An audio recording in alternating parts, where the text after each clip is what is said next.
जुदि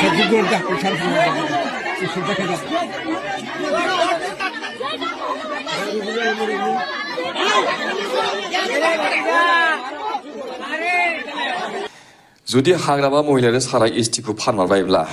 अब्लाथ' जों बर'फ्रा एसटि नंलिया जों गासैबो जेनेरेल जाजोब्बाय नङा होमबा आरो नोंथांमोना 2020 मायथाइयावहाय जाय प्रमद बर' बिथाङा जोंनो बरलेण्ड नांला होननानै बिटिआर गोरोबथायानो फाइनाल एन्ड कमप्रिहेन्सिभ सल्युसन होननानै लिरनानै गारबोबाय सहि होनानै गारबोबाय जोंनो खुलुमबाय लोगोफोर दायो टाइटेल थाम्बनेलाव नोंथांमोना नुखादों दा एक्चुअली जोंहा मोनद' हारिनो एसटि होनायखौ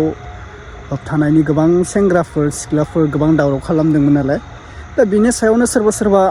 बुंलायलायदोंमोन दा गोबां सोंखारिदों सोरखौबा हाग्रामा बिथांखौ रायनाय जोङो खोनानो मोन्दों बेफोरबायदिनो सोरबा निमाहाबो बिबाय दा एक्चुअली आं बुंनो सानो एसटिखौ जोङो मोनद' हारिनो होयोब्ला जोंहा बर'फोरा खहा जागोन बियो 100% राइटखा दा बेखौ होबथानायाव जोङो धरना होनाया जोंनि गोनांथि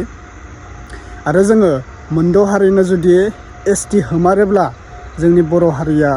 बोरैबायदि जागोन जेरै जोङो गुबुन हारिनि आथिं सिङाव थामारनांगोन नामा गोबां मानसिया प्रश्न नंगौ दानिफ्रायनो जोङो मोनथिखायो जोंनि आथिखालाव जोंनि लाइमोन सेंग्रा सिख्लाफोरा आजिखालि जब मावनोब्लाबो जोङो हरथारै साख्रिखौबो मोनला नंगौना नङा जोङो दा जुदि गुबुन हारिया जुदि एसटि मोनब्लावोब्ला जोंनि बर'फोरा साख्रि बाख्रि लानो थाखाय उन्दै लाइमोनफोरा साख्रि बाख्रि लानो थाखायबो जोंहा गोबां एसटि जायोब्ला गोबां खहा जालांगोन थिग बेफोरबायदिनो जोंहा जेरै स्टुडेन्टफोरा होबथानो गोनां जायो बा धरना होनो गोनां जायो मोनद' हारिनो एसटि होनायनि थाखाय दा गोबां खहा जागोन बेखौ लानानै गोबां दावराव सोरबा बुंदों हाग्रामा बिथाङा बेफोरबायदि मोनद' हारिनो माबा होसिगोन लाजिया नामा माबाया नामा गोबां गाज्रिबो बुंनानै रायदों आङो बेखौ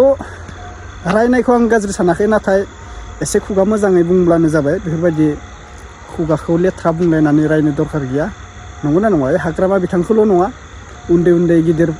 बिदा फंबाय गासै भिडिअखौ नायनाय जायो लेथ्रा खुगाजों रावखौबो रायनाङा दै गाज्रि जायो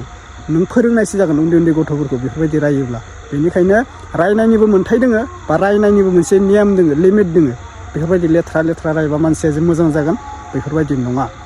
दा बिनिनो सायाव सासे ब्रादारा मा भिडिअ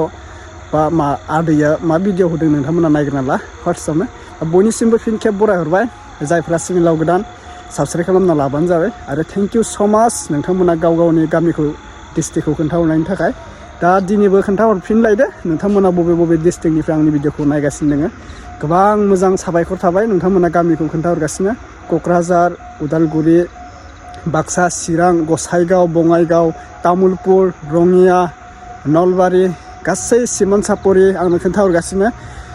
बगाजुलिनिफ्रायबो नायनाय मानसि दङ आंनि भिडिअखौ गोबां मानसिया खोन्थाहरगासिनो ओमफ्राय गुवाहाटि गोबां मानसि दङ बिजनि थेंक इउ स' माच दिनैबो खोन्थाहरलायदो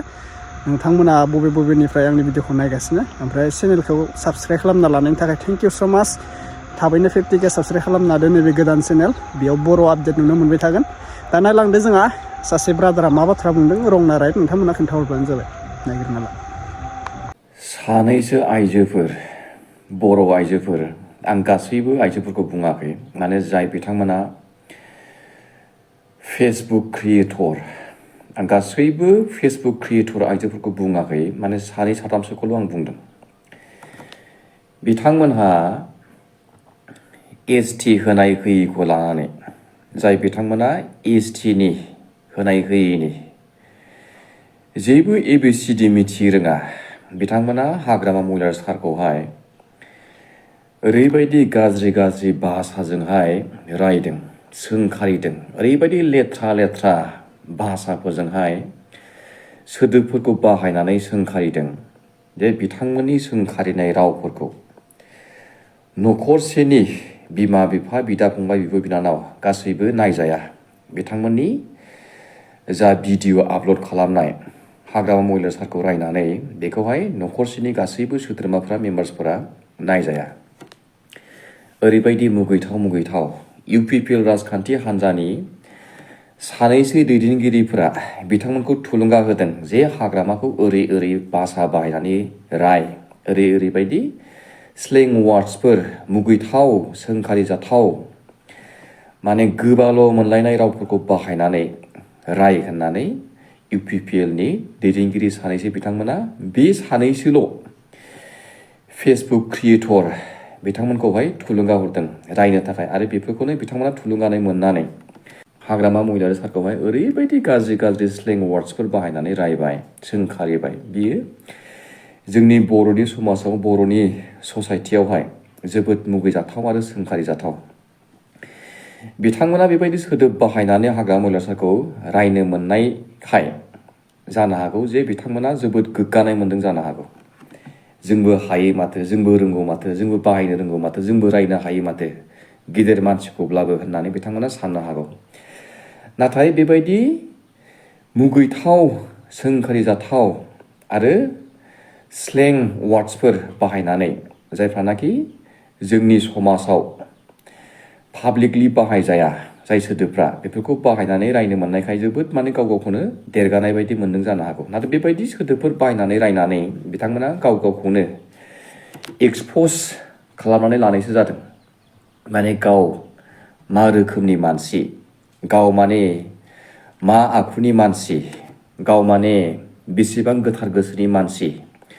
गावनि बेब'हारफ्रा माबायदि, गाव मा आखुनि मानसि, गाव मा आखलनि आइजो, बेफोरखौसो बिसोरो माने बिथांमोना एक्सप'ज खालामनानै लानाय जादों। गाव गावखौनो माने गावदि सासे मोजां मानसि नङा, मोजां आखुनि मानसि नङा, मोजां आखलनि मानसि नङा, मोजां बेब'हारनि मानसि नङा आरो गिदिर मानसिफोरखौदि गावसोरो मान सनमान होनो रोङा, बेफोरखौसो गावसोरो गाव गावखौनो एक्सप'ज खालामनानै लानाय जादों। बे सानै साथामसो फेसबुक क्रिएटर बिथांमोनहा, आं गासैबो फेसबुक क्रिएटर बिथांमोनखौ बुंहरजोबाखै। बेनिखायनो आं सानो जाय मानसिया आइजोआनो जा सोरबा हौवा मानसियानो जा गिदिर मानसिफोरखौ मान सनमान होनो रोङा, बेबायदि मानसिया गाव गावनि फिसा फिसौफोरखौबो मोजां आखल फोरोंलांनो हानाय नङा नामा होननानैसो आङो सानो आरो बुंनोबो लुबैयो। हाग्रामा महिलारि सारा जोंनि जाथिनि हारिनि थाखाय जेरैबायदि खामानि दामानि मावलांबाय, बेफोरबायदि खामानि दामानि मावनो बिथांमोना हायाखै। 1%बो बिथांमोना खामानि बेबायदि हाग्रामा महिलारि सारा जेरैबायदि मावलांबाय, बेफोरबायदि खामानि मावनो हायाखै। हाग्रामा महिलारि सारा जोंनि जाथिनि, जोंनि हारिनि थाखाय आखायाव हाथियार लानानै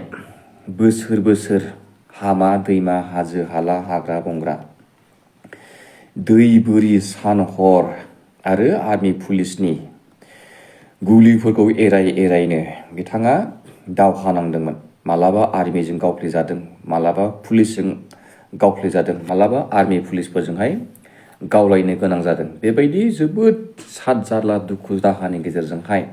ओंखाम उखैहाब दै गांहाब हाग्रा बंग्रायाव गावनि जाथि बंस' बाय बाहागि न'खरनि गासैखौबो गारजोबनानै दावहा नांनो गोनां जादों। आंनि थाखाय, नोंनि थाखाय आरो नोंनि फिसाफोरनि थाखायनो। आरो दिनै नोंथाङा हाग्रामा महिलारि सारखौदि ओरैबायदि गाज्रि गोसोजों रायदों, बेफोरो जोंनि जाथिनि थाखाय, जोंनि समाजनि थाखाय जोबोद मुगैजाथाव।